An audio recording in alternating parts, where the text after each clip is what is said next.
Welcome to ThinkPiece Podcast, Episode 2, School Lunches, with me, Jason Behler, and my two partners in crime. Go ahead and say what's up, guys. Dave Weber, we're back. Woo. And Brennan Basford, yo. All right, so today's topic, one that any kid, unless they were homeschooled, has some experience with, and that would be school lunches. So we read an article called Revenge of the Lunchlady by Jane Black. It was on Highline, the long-form journalism part of the Huffington Post. Yes, us left-wing commie lib jerk-offs, snowflakes. It's fitting on Oscar night that, we're talking about the Huffington Post. Like the liberal celeb dumping ground.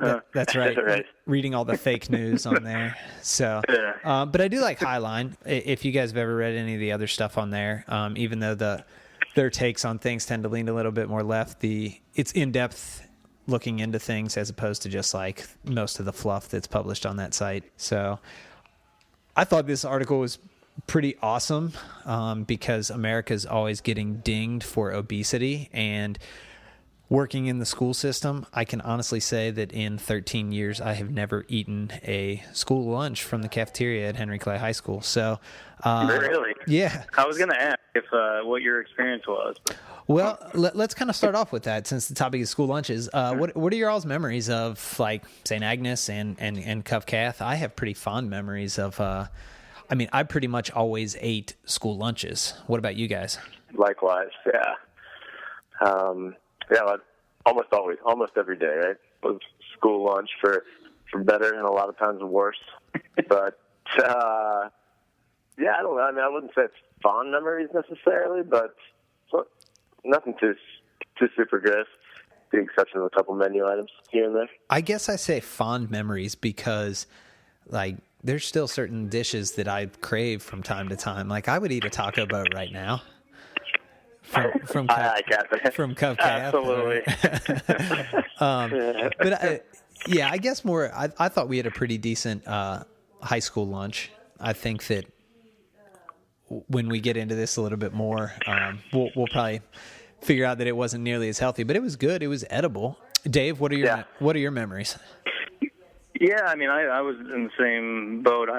I don't remember ever packing a lunch, so I ate cafeteria food pretty much every day from first grade through senior year. I don't know. I look back on it now, and it kind of disgusts me, some of the stuff we ate. Yeah. But I feel like at the time it was fine, and I don't remember getting sick other than the Arby's lunch in high school was disgusting. I think that caught up to me a couple of times. But generally, like, I feel like if I ate that stuff now, it would go straight through me, honestly. But I don't know. Then it was fine. I like how they tried to dress up the name of like a crappy roast beef sandwich and called it like Arby's. Yeah. Like, ooh, way better. It's like Arby's would have been a giant upgrade. That is right. Real sophisticated shit there. That's so sad to think about.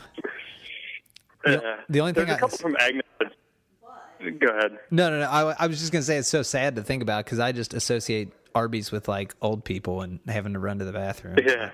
I don't know. Exactly. Well, that's sort of what it turned into. But that's how they, that was how they used to dress it up. But we had some, it's funny. When I came to Agnes in 6th grade, you all had a salad bar.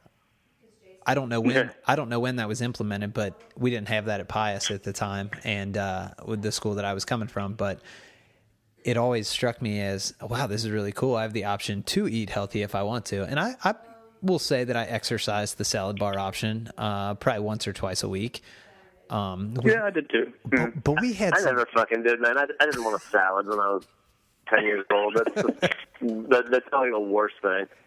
But didn't they also stick, like, leftovers from like previous day stuff, like at the end of that salad bar line. Yeah, so sometimes there's some hidden gems there. You go, load up on old hamburgers or whatever. Yeah, exactly. It wasn't exactly healthy. Only if you had tub of ranch dressing. Yeah, only if you had that first lunch though. Those good leftovers would be gone by second or third lunch. True. So like, but there was some bizarre food combinations, and you just kind of scratch your head and say, where did they come up with eggs and nachos? I mean, do you all remember nachos and cheese and eggs? Yes, that was the word. So the other one, green beans in there as well. And sometimes like a random pineapple slice, like with the nachos and cheese. Like, this is like, how did that ever fly? Like, so gross. I mean, nachos and cheese is an entree. Wow. Yeah, right. I think we had that almost every other week, probably. At least. Most likely, yeah. Probably. Definitely once a month. And at least once a month. And I stayed away from those eggs, man. That was. Oh God, yeah. Anytime somebody flops scrambled eggs on my plate, if I'm not at like a breakfast restaurant and I ordered scrambled eggs, I'm always skeptical of them. I love eggs. Yeah, exactly, baby. Something about those things. The other one that I always sort of grossed me out, even then, that I still ate happily with a bunch of ranch dressing on it, was the pizza, and it was like unclear if that it was either cheese or melted plastic. It was like unclear what it was. But you just like dip it in the ranch, and then have some carrots, I think, and ranch. It's pretty good. In hindsight, the description probably not real healthy. No, definitely not. The description she has in this article about the rectangle pizza, it took me right back. Oh, yeah. Oh my God, that's and I think that was standard. No matter what school you went to, I think that was a staple without question. Oh yeah. Of every school. Well, anything else that you all like? I don't know. One of the things that struck me as I was going through this, and I was kind of over the last couple of weeks just observing the kids that I have during the lunch period. I would say like 90% of my kids pack their lunch. It's crazy. Really? Yeah, there was almost like a stigma on you if you packed your lunch every day. Like, who the fuck does this person think they are? Like, you can't eat the school lunch? Yeah, I think in our day it was sort of like, if not frowned upon, then sort of kind of like, that's weird. But yeah, packer. Yeah. Really weird. Most kids ate school lunch, which, I guess it's fine, but, like, I don't know. It seems like kids should have, like, kind of leftovers and shit to take for lunch, too. I guess, I don't know. You never had that? Yeah, I don't remember. Like, why? Yeah. I would come home from school and heat up some leftovers in like high school and probably like 7th and 8th grade and stuff when you're ravenous and eating all the time and just like always hungry and just raid the fridge every chance. Yeah, exactly.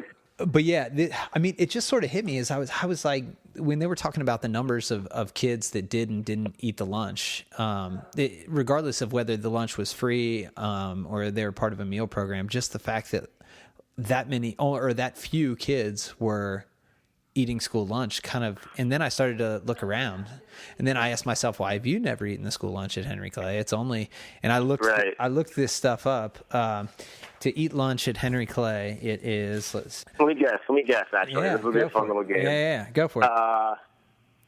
$3.50. $2 and okay, go ahead, Dave. I was going to guess $2.50. $2.75. All right. You win, but not by much. But milk is an extra 60 cents. Jeez. They have to put some milk in there. Get some. I don't know. Save those dairy cows. Yeah. It actually always surprised me, even at Cubcat. I mean, even 15, 20 years ago now, that it was $1.80 or something. It was less than $2. What? Including the drink, I think. And I always, even then, I sort of felt obviously like it was shitty food, but it still felt pretty cheap. It's a deal, man. Right? It's a deal. It's $3.10 at Cubcat, and that includes a drink. Wow. I went through and just on their websites. I'll also in a little bit I'll tell you the menus for Cubcat and for Henry Clay for this upcoming week, and it's just funny what they call things now and like how they, like you were saying, how they try to dress it up to make it sound healthier. Right. It's probably like 75% the same things they've been serving for without 30 years. Without question. It's interesting that. No, sorry. Interesting that article that they say, like, and kind of goes into what you're saying there, Jason. Like, the economy of scale with this is so important that making food for 20% of the kids or whatever kind of doesn't work. Yeah, sure. That's that's how they keep the costs low. And I still think, I meant to get in touch with the lady that runs Cupcast Lunch Line and just figure out like what percentage of the population still does that, still goes through. I probably should have called Mary Lenahan. Well, I think Dee took over for Mary, but I would. Right. Actually, we got some great resources here. We're not taking advantage. I know. A little bit too much going on right now to make all those calls, but. We're going to have that small talk with Pete to us for a while. I don't have 45 minutes to ask her 2 questions. So to keep it at 310 still, I feel like they have to have a good number of kids going through because they are, as far as I know, they're probably not receiving money from the federal lunch program in any capacity because Cupcat doesn't take any federal money at all because they don't adhere to state standards when it comes to, like, we don't take state standardized tests or do anything like that. So they're accountable only to the diocese in terms of that stuff. Now, I'm sure they're accountable to God, Jason. That's right. That's right. The big man upstairs will judge you. Bigger than any USDA. Well, let's bring this. That content, more like eternal life. Jesus. 310 is a small price to pay for salvation, boys. That's right. Handy up every day. All right, well, let's bring it back to the article real quick. So Revenge of the Lunchlady is basically about Huntington, West Virginia. So it's like the first one that we talked about where they sort of weaved the anecdote of Youngstown, Ohio throughout the piece. This one weaves this story of Huntington, West Virginia, and how that wanker Jamie Oliver came in and tried to, change everything that they do. And, it is sort of an elitist thing to come in and tell people you need to be feeding these people like this. However well-intentioned, I think that one of the biggest things that stuck with me as they told the story was that the lunch lady that they talk about, Rhonda McCoy, she understood that the reason why it wasn't going to work wasn't because of like trying to use fresh ingredients. It's because they were trying to force recipes that these kids wouldn't like. So if Jamie Oliver brings 10 British dishes and says, you make these for your kids and they'll be healthier, well, they might be healthier, but they're not going to eat it because that's not the flavor profiles and palates that they're used to. So she develops this anecdote throughout the story.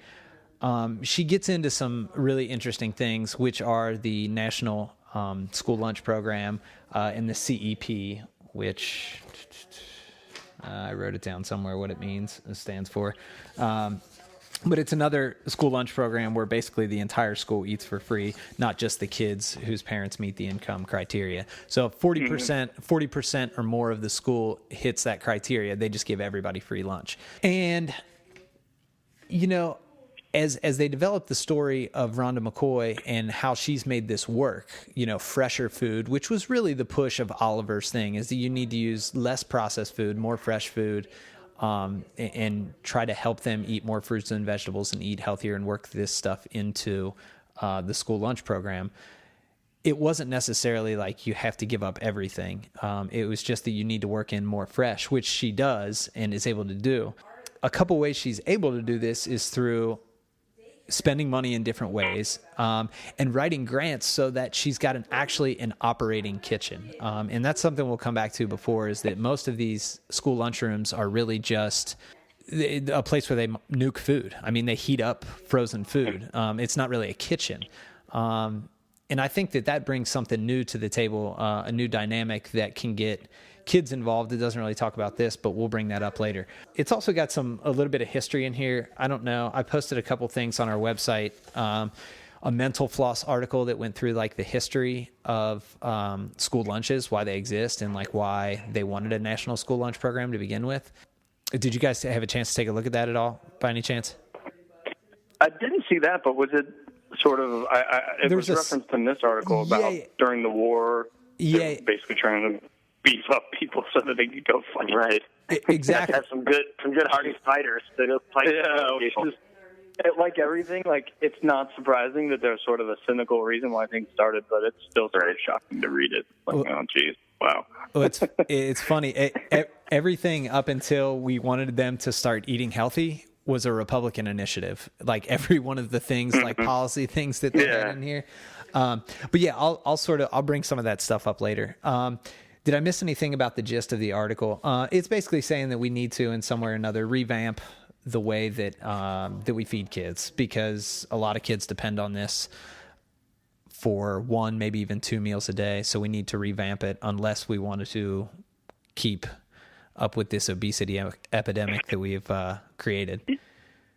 Yeah, and I think the other sort of recurring theme, I think one of the issues always around this is there's the political element to it, which is, you know, the reasons we get some of these guidelines and whatever are for very obvious congressional, you know, local incentives they have to support their potato lobby and the frozen pizza lobby, the frozen pizza lobby. Amazing how strong these things are, right? And how people just wilt over it. And then I think the other thing too is, and we've sort of talked around it, but what really is the purpose of the lunch? And then there's the associated sort of always stigma with the whole free lunch, or these people are freeloaders or mooching, versus, well, it's just a reality that your kids are at school and they need to be fed. And again, you can argue exactly how it's funded and how much it costs, but, you know, who wouldn't want things to be healthier than not? So, David, if those children get hungry, they need to pick themselves up by their bootstraps. I know, by the bootstraps. And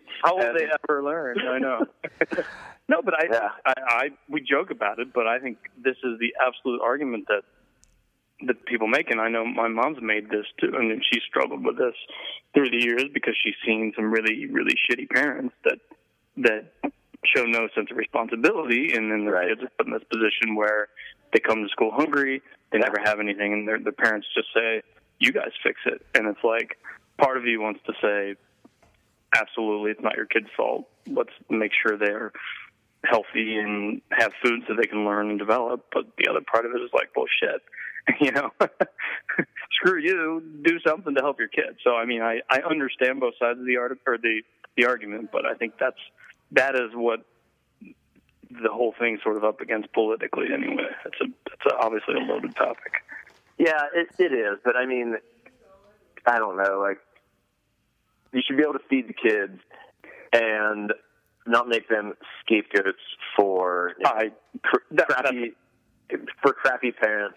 And how much are we talking about here? Like, do you think a lot of parents are like, hey, I'm going to get one over on the government by having my kid eat a free lunch? No, ooh, they don't think about it like that now, but they don't. Yeah, I don't think they think about that at all. I think they're just shitty parents. So there's no, they're not being taught anything. I mean, either way. So the question is, do you say, screw the kids? The parents are going to learn this lesson, which, by the way, they'll never learn, and the kid's going to pay for it. Or you say, you know what, we're actually just going to take this child and feed them and make them healthier, and they're probably going to have a lot better chance to succeed. I mean, to me, it's fairly obvious. But from a there we go, podcast over.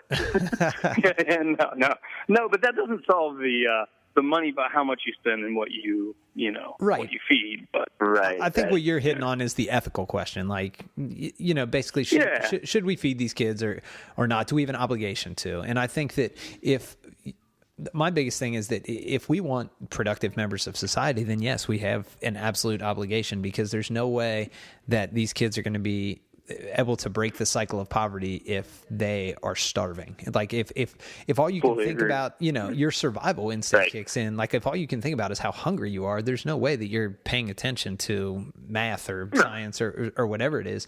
So, I mean, you know, I'm worthless when I'm hungry. I'm worthless. Oh yeah.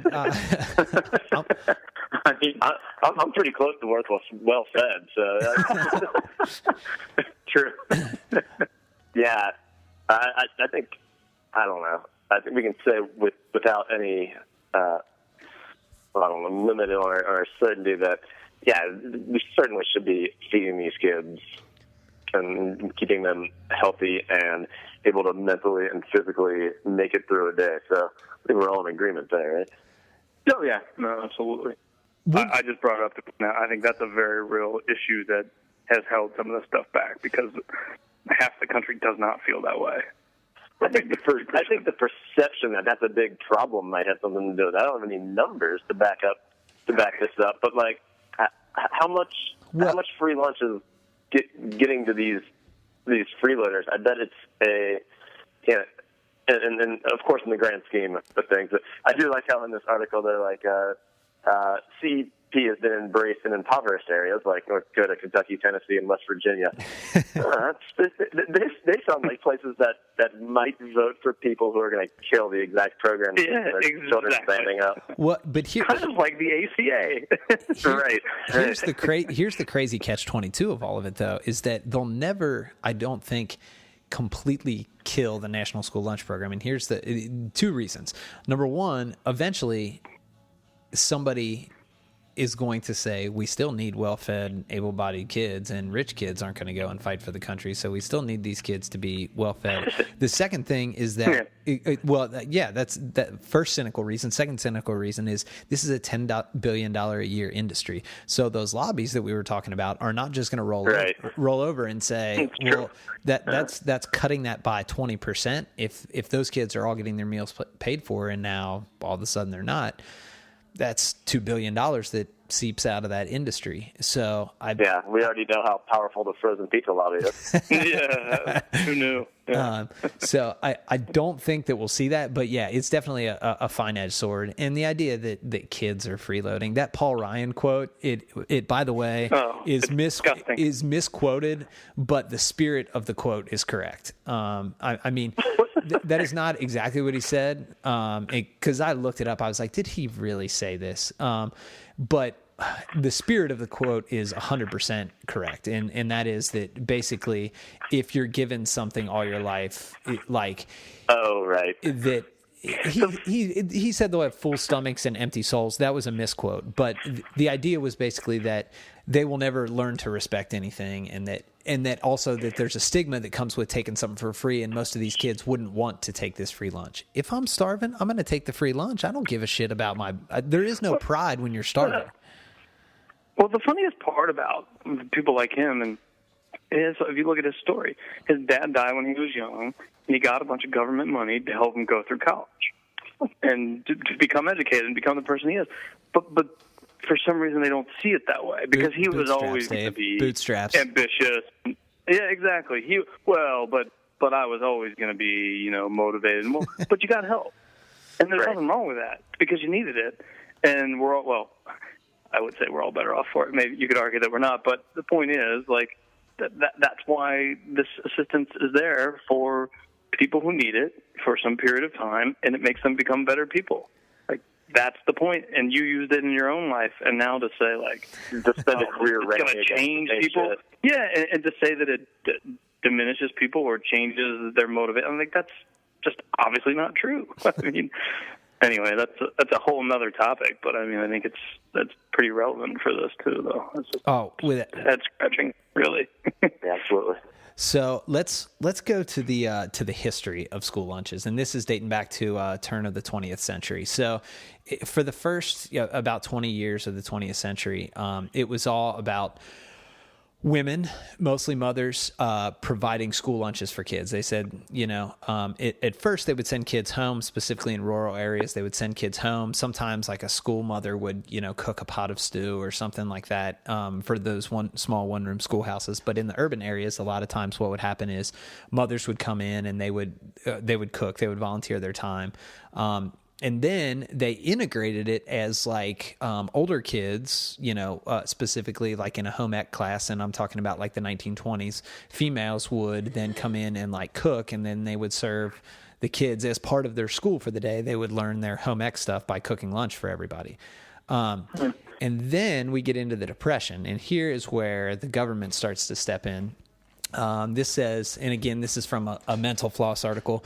It has links to where they got their sources, and I've vetted most of them, and it looks pretty legit. So I'm going to repeat it. It says here that the U.S. Department of Agriculture during the Great Depression bought the surplus food from farmers and funneled it into school lunch programs. Thus, we began serving a lot more beef, pork, butter, and other commodities. There were still parents that pushed for fresh fruits and vegetables, but this is when we start to see a shift in what kids are eating at school. And then the 40s, at the end of the late 40s is when we see the National School Lunch Act, and that was rooted 100% in able-bodied men being ready for service if need be. It goes on from there and starts to talk about in the 60s, foods once considered ethnic like pizza and enchiladas and chili con carne made their way into school menus. And it's at this point during the late 60s when Johnson passes the Child Nutrition Act. Then in the 70s, KFC and McDonald's start to get in on the action. Then in the 80s, we get things like Lunchables and Dunkaroos and all sorts of great inventions, fruit roll-ups, single-size servings of Jell-O and pudding and Oscar Mayer wieners and bologna. And then it's into the 2000s when we start to say that we've got to look at this. But it's really in the 70s, 80s, and 90s when these food lobbies, at first, is sort of pushed by fast food, which is fast food is still there a little bit. Like we have pizza at our school that's brought in from Domino's or Papa John's or somewhere. So pizza is still a fast food that's around, but I don't think a lot of places are serving like McDonald's hamburgers or things like that. But it's kind of crazy when you look at how this has grown into what it is now and why people like Jamie Oliver feel like they have to come through and open people's eyes to the fact that we're serving kids shit. And it's feeding into this, the healthcare crisis that we're going to face more and more over the next 30 or 40 years as a result of all this. So kind of interesting though, like where some of these programs, like where they started and why they started, and then what they've turned into. No matter how well intentioned when they started. So let me ask you guys, from your perspective, what should the government's involvement be in school lunches? So like, do you think that they should have a hand outside of, so like right now they're setting guidelines through the USDA of what schools have to meet if they're going to serve food. They are obviously meddling with the money that's allotted to schools and things like that. What do you think the government's involvement should be in feeding kids at school? I guess I'll start. I think if they're going to, mandate public education, which is, a human right, I think, for the most part, then, actually giving nutrition to the people that are going to be there. Obviously, have to fund it, right? And so it has to be funded, and then there does have to be some regulation, right? And I guess you could say you can leave it up to individual districts or even states, but some sort of course, whenever there's money, there's always other things that go with it. So I think that they kind of go together. Well, you touched on a lot there, that how when they started tying in like farm subsidies to dumping food into sure schools, that's where it gets pretty hairy, man. I don't really understand exactly a whole lot about farm subsidies and haven't looked into that too much in that sort of agriculture, but I did find it a little bit ironic. The whole herd buyout where they kill the dairy cows for meat and sell that meat to the schools. Right.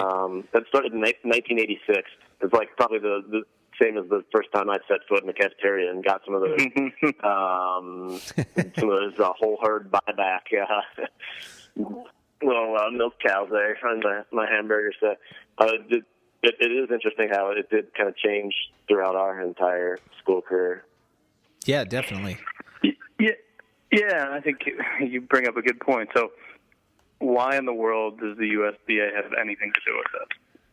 I mean, the conflict of interest is right there in the title. I mean, and you've seen the decisions that have been made because it's really the farming lobbies and subsidies that have had way too much control over it.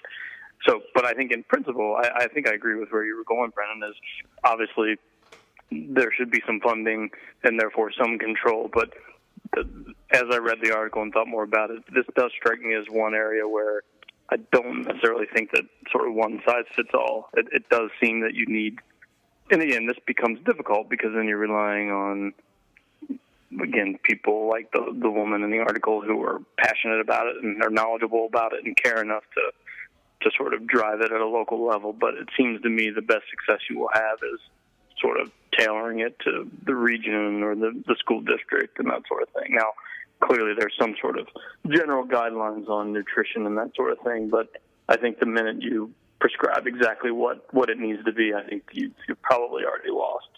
But again, I think that's easier said than done. And again, I think you're going to have some districts where that works out much better than others, but I don't know. It doesn't seem to me that the Department of Agriculture determining exactly what should be served is probably the best path. Well, right. They might sell us whatever they want, right? Yeah, exactly. Whatever they need to buy off the market to keep prices high for the farmers. I mean, come on. Yeah. what are we accomplishing here? Yeah. I mean, I wasn't thinking even in the macroeconomic terms of that, but of course that's, what it all ends up being. That's exactly what it is, yeah. So, did you guys, by chance, glance at all at the current USDA dietary guidelines for Americans? Yeah, I followed the link. I just did a quick search and saw it. So this is really funny. Yeah. It starts out by telling you that this is not for the general public. These recommendations are not for the general public. They're for policymakers and health and dietary professionals. And then it goes on to talk about how, but you must adhere to these if you are going to be basically using federal money to feed it. Right. You have to be. So, so this is not for the general public, but this is how we are feeding the general public. Right. It tells you all you need to know. So the crazy thing is I looked through these and, Brennan, is somebody who you enjoy cooking and you've worked in the food service industry. It's crazy to me that the focus is on calories. The focus of all this is about getting 2,000 calories, getting these kids or whoever it is 2,000 calories. And they're not really concerned. Now, they have been more concerned lately about like cutting out things like trans fat, like no calories can come from trans fat or whatever. But the real makeup of like where these calories are coming from, it doesn't seem to matter to anyone, in the sense that, things like tomato paste are considered a vegetable, and things like French tablespoons, baby. Yeah. So as you look through all of this stuff and start to kind of try to put stuff together, it doesn't add up. It doesn't make sense, and you have to kind of think that there's hand of different lobbies involved in when she mentions that frozen pizza lobby, and you look in there and it defines things like French fries and tomato paste as vegetables. So I guess the way that it's cooked, it doesn't matter what oils you're putting in it, how processed it is, what breading it has on it, like that stuff doesn't matter. It's just as long as they're getting those 2,000 calories a day, and they're hitting some of the food groups, if you want to say that. I was just kind of shocked at the fact that as you go through here, some of the things that constitute healthy versus unhealthy. And through my research, I got taken to. Do you guys know what Kind is? It's like they make granola bars and stuff like that. Yeah. Yeah. So their CEO was on CBS this morning, last Saturday, and he was talking about this. He invested $25 million in this basically organization called Feed the Truth. But basically, the USDA said that your food, we can't slap healthy on your food because it doesn't meet USDA dietary guidelines, because they don't get enough calories or enough vitamins from these specific things. But then, so he basically, on that Feed the Truth website, basically it's got like this bowl of Fruity Pebbles meets the USDA dietary guidelines, even though it's got like an insane amount of sugar in it, and our Kind bar does not. And so it's got a comparison of all these different things that meet the dietary guidelines. Like a handful of almonds don't meet the USDA dietary guidelines, real food, but then like processed pudding does. Like it's absolutely insane, like what meets the requirements and what doesn't. So where I went with the article as I read it was that, these dietary guidelines probably need to be tweaked if we're actually talking about making an impact on generations to come. Like one of the things that struck me was that it talked about how first graders, these older kids might resist this, but for a first grader, that's what he's always been getting. So if he, if a first grader started 2 years ago and he's been getting this good food all along, this better food than what was around before all along, that becomes the normal. And that's sort of the direction that it has to go, is that fruits and vegetables have to become the normal, as opposed to, eggs and nachos is the normal. So when I look at this, though, it seems to me that the first step is to get the government really on board, in some way or another with coming up with guidelines that reflect the food that we should be eating. And, I think that there's a real disconnect, and you guys weigh in on this and tell me if you think this, but because we grew up in the processed food generation, we think about it a little bit more, and we like put this stuff in our bodies for 18 years. There was a generation pre-processed food that never had to think about it. And then there was a generation that didn't know the food was processed. Like it wasn't sold to them that way. And so now, and I'm talking about like our parents, like it didn't come across to them that a TV dinner that had corn and turkey and mashed potatoes and this stuff like could be not healthy. Does that make sense? What I'm getting at? Yeah. So we're sort of on the cusp of the first generation that's having kids that's like really super cognizant of this as a social thing, like as a society, as opposed to like, this is what's at the grocery. Why would they be like lying to me and selling me shitty food when it says these certain things on there? So I don't know. I think that cultural shift is now going to have to take over. But the people that are in, and this is what I come back to, is that the people that are in government jobs right now are the people of our parents' generation, not so much our generation. So I don't know, there are some people that this is a real hot topic for, but I think until it's like shoved in their face, or until we get those people that realize what a problem it is, regardless of party, I don't think it's going to change on the policy level. Because I think Mitch McConnell is probably eating shit all his entire life, and he doesn't give a fuck about what kids in Kentucky are eating. He's like, I had a school lunch, and he probably eats turtle food, because that did look like a turtle. Yeah, he does. But what do you all think? Do you think that generationally it might start to fix it, or do you think that that there's going to have to be something else? I definitely have some thoughts on that. And Dave, you want to go ahead? Or? No, go ahead. All right. Well, you kind of said a few different things there, and I do think that first off that kids eating habits are formed early, but I also think, and I kind of know that they can be changed as well. As you guys may remember, I worked as a kids cooking instructor for about 4 years, and then it was a kind of a cool job, man. It was like all the good things about teaching without all the bullshit that goes along with it. But you got to see these kids actually take some time to, do kind of an active, hands-on thing, and then be kind of proud of their creation, usually, which was some sort of weird, a lot of times good food that we made. Total wacky stuff, and these kids, when they made it, they would totally eat it. But I think that largely the difference between Jason, how you said, like, it could be a generational thing, and I do think that it is, but I think also, and maybe even more so, it's going to be a socioeconomic thing, and that the kids in the population I was teaching were the ones who could pay for these classes from this for-profit company.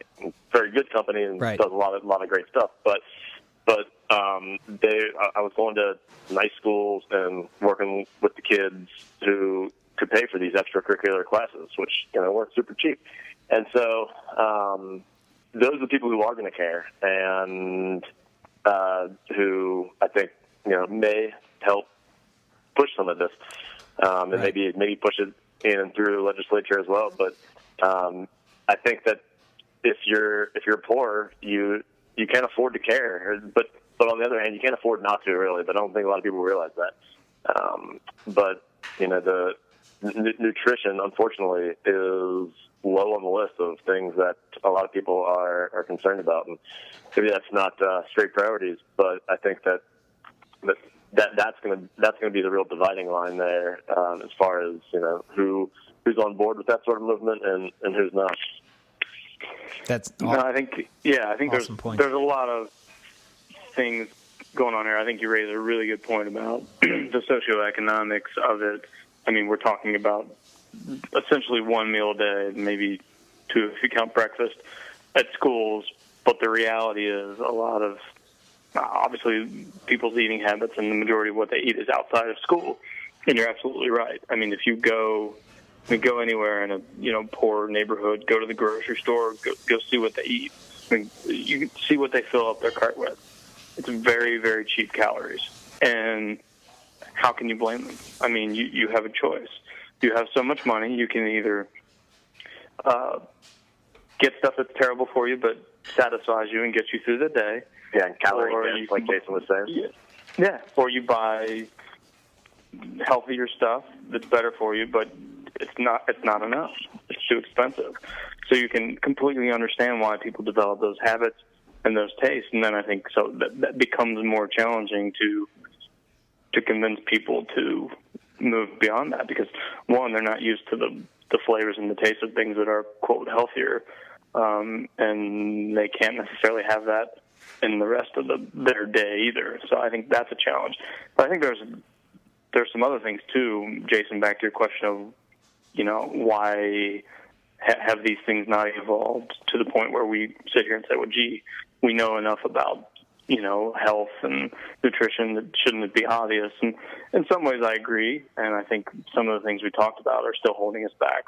One is obviously the Republican Party's resistance to any sort of regulatory, influence. So, I mean, some of them would argue, well, let people eat what they want, right? Who are we to tell them what to eat? Right. Don't tell me what shitty food to eat. Yeah, exactly. Yeah, and you can poke holes all through that, but it's a very real feeling. The other thing, obviously, is the lobbying and the strength of some of these agriculture and farming, industries and fast food and everything else. I think another issue too that I wouldn't diminish is there's not necessarily consensus, and you see it just in sort of daily life of what the best diet actually is. Right. Now, again, you can argue that certainly on a continuum or a spectrum, you can say this is better than this and better than this probably, but it's not obvious. I mean, we've gone through how many cycles of calories are all that matters, or fat is all that matters, or carbs is all that matters, or sugar is all that matters. Sure. I mean, this is just in the last 15 years. So this is very smart people trying to figure this stuff out. So I don't think so. It's hard enough when you don't have a bureaucracy, but when you combine bureaucracy and money with, let's just say, uncertain science, to be generous, it really creates a challenge, I think.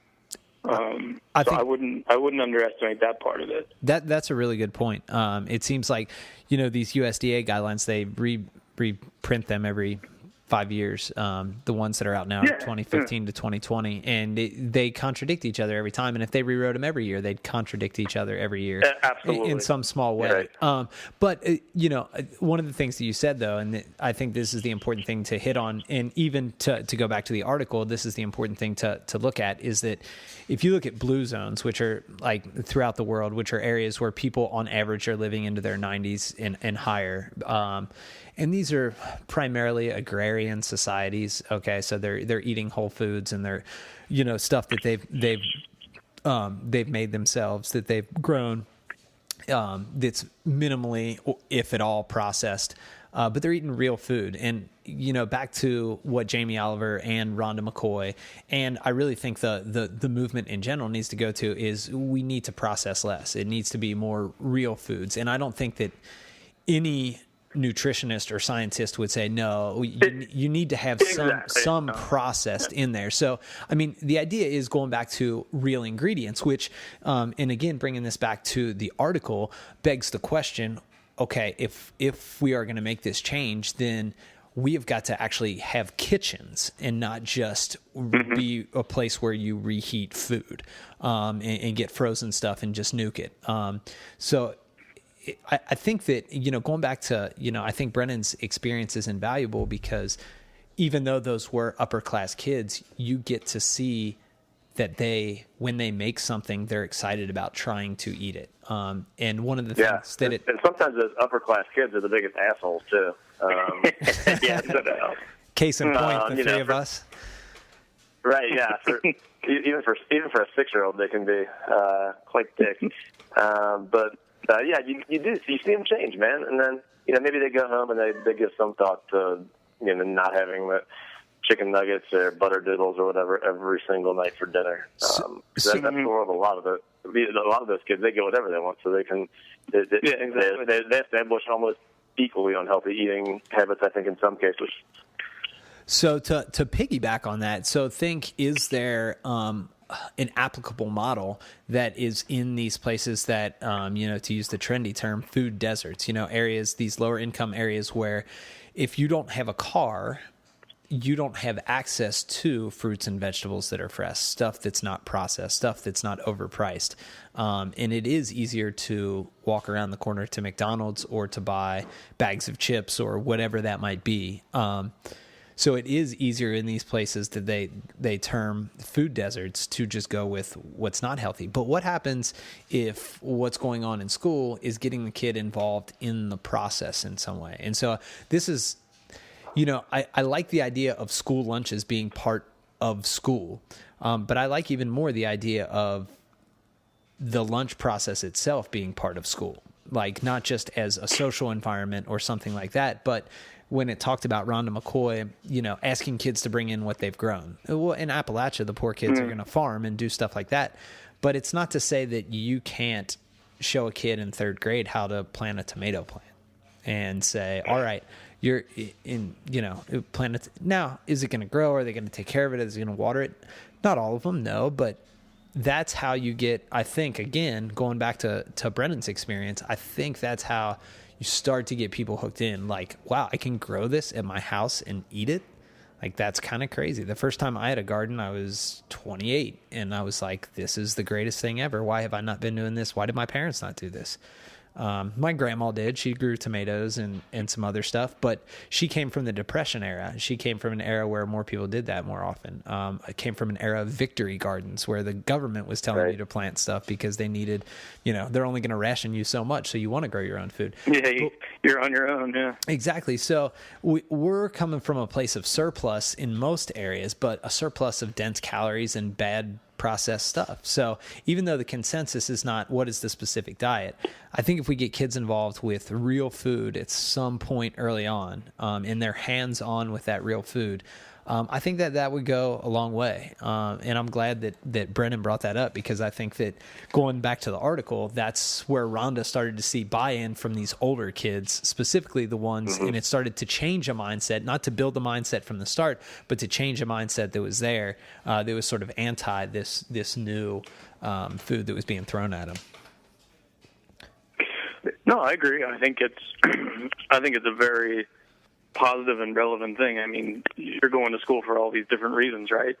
And how is food and food science and nutrition and cooking not as relevant as almost anything else, right? I mean, if you think about your life and the skills you need to learn, I mean, you could argue it's damn near the top, honestly. Sure. Yeah, absolutely.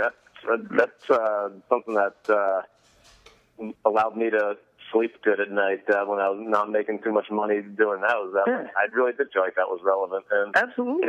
And I was working with kids of a lot of different ages, but younger mostly. But hopefully that at least some of that mentality is something that they could take with them. And I do think that it takes that sort of to buy-in. I know there's like community programs that really advocate for gardening for like underprivileged or low-income people as well. Yep. There's one near my neighborhood here that seems like it does a great job. I've done a very limited amount of kind of work with them, and they help people for very reasonable cost plant awesome gardens. And, like, come in, they give them hundreds of dollars worth of stuff for almost nothing, and help them throughout the year. Come in like once a month to help them with the garden, and there's like over 400 in a couple mile area right around me. And I think things like that do get a little bit more community buy-in from people that maybe otherwise wouldn't give it, or sometimes probably still go around the corner and buy a bag of chips like I do sometimes. And Yeah, sure. No, I mean, it's like everything. It's not going to work on everybody, and it's not going to work all the time. But it's not about being perfect. It's about being better. I mean, right? Sure. That's the whole thing. And in fact, the one thing that kind of struck me from the article, that just the image of, it was one of the shitty breakfast foods, like some pancake on a stick or something. And the author was kind of like, oh, what is it? And she was kind of like, hey, we can't do it all, We're not going to get here at 2 a.m, and not everything's going to be perfectly healthy all the time. And I actually find that to be refreshing a little bit. Let's not pretend that you're going to come up with a solution for $2 a day for 1,000 kids, or everything is, farm to table. I mean, that's not real. Even in moderation, you can make this better, like you said. Exactly. Absolutely. And so that's where I think getting kids involved absolutely makes sense, whether it's a separate class or you somehow integrate them into the kitchen. Now, can you do that to scale for every meal? No, but does it help in the short term making the foods healthier? Yes, but does it teach them and get them more interested in how healthy foods, can be made, and hey, they can actually taste good? Absolutely. I think that pays off even more so, in the long term. So I love the idea. Again, I think the execution is not a no-brainer, but I mean, again, progress. I mean, just try things. I mean, you can't do much harm, I don't think. Yeah, you can't do much worse. That's what I was going to say. You can't do much worse. That's the good point.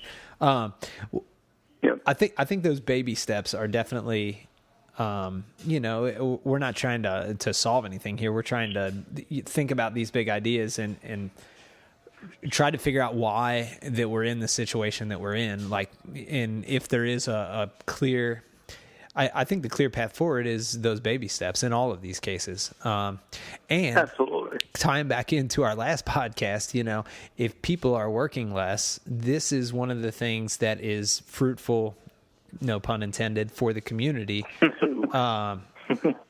For the community and for kids to be able to look at this. So, and see that their parents are doing this. But I think that if we do find ourselves with more time on our hands, that's one of the things that could really benefit, is to get back to a time when we didn't have to cook things fast, make things fast, because our day is so jam-packed with got to get to work, got to get to practice, got to get to this, got to get to this, or got to get to a second job, got to get to a third job, whatever it might be that's causing us to, cook quick or eat quick on the go. If things sort of slow down, I think that we'll see a return to that. Because, Brennan, have you had a garden? We have a big one in the backyard. Yeah, I thought so. And then, Dave, you just got a house, man. Are you on board? I've got herbs. I've got herbs so far. So I'm telling you, there's nothing better than that first like tomato or pepper or whatever it is that you grow of the year, and you're like, go out and get it. I remember one year we had so many cucumbers. Like, I'd never planted cucumbers, so we had so many cucumbers. So 8 cucumbers, fresh cucumbers, and then we had so many left over that I was like, well, I got to learn how to pickle now. So I made pickles out of the rest of them. They weren't bad. But if we think that we're going to legislate our way out of this, I don't think that's the case. I think it's got to, again, be sort of a mindset shift. And I don't think it's anything like the AI, and that overnight there's going to be, or throughout the course of a decade, there's going to be such a change that we can't recover from it. But again, I'll keep bringing up that those rectangle pizzas and nachos and eggs are not the way forward if we want to stave off a health crisis that is going to, give 40%, 50% of Americans type 2 diabetes by the time they're 50. And it's just not going to happen unless from a young age people understand the value of nutrition and the value of whole foods or real foods, whatever you want to call it. It seems like it's got to be like at least recognized and somewhat organized at probably the federal level, but then really handed off to localities, and then kind of at a grassroots level work its way up culturally. Yeah, they have to meet somewhere in between. Probably as many things that need to change would have to, but I don't know. That's kind of my takeaway on this discussion so far, is that it would have to be definitely a governmental and cultural shift, which that's a lot to ask. Yeah, but it also makes sense. I mean, that's you need sort of both those things in a lot of areas to make change. I mean, right. All right. Any other things you guys wanted to bring up from the article that really struck you that we didn't talk about? I've got one final question that I think you guys are going to like, but I wanted to see if we missed anything before we do this last question. No, I think we pretty much figured it out. I think we can advise how the way to go forward on this to anyone who asks, and anyone who listens to this will be healthier for doing so. Making the world a better place, right. 1 hour at a time. The wizard of grandeur. We've never had a problem with that. None at all. I think that qualifies us to be president. I'm pretty sure. Yeah, it's overqualified. Okay, so here's the final question. If French fries are a vegetable and pizza is a vegetable because of tomato paste and potato in their thing, is bourbon a vegetable? 51%. 51% corn. 51% corn. I think it's a couple servings of vegetables, isn't it? Yeah, there's quite a bit of barley and some hops and this beer I'm sipping on here as well. So I'm getting my veggies in that way as well. I love it. Well, those are grains, right? Barley and hops are grains. I guess hop would be maybe a fruit. I don't know. I don't even know. We'll just call them all vegetables. Potatoes in there. Potato, yeah.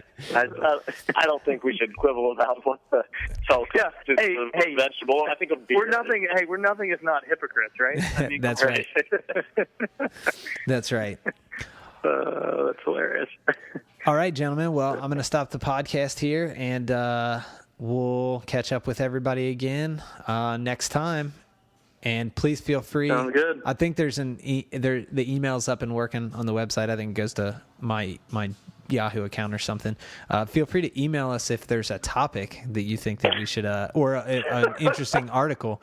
I'm sure that we'll get into that. All right, all 8 of you that are going to listen. Yeah, Rhett. We love you all. Cheers.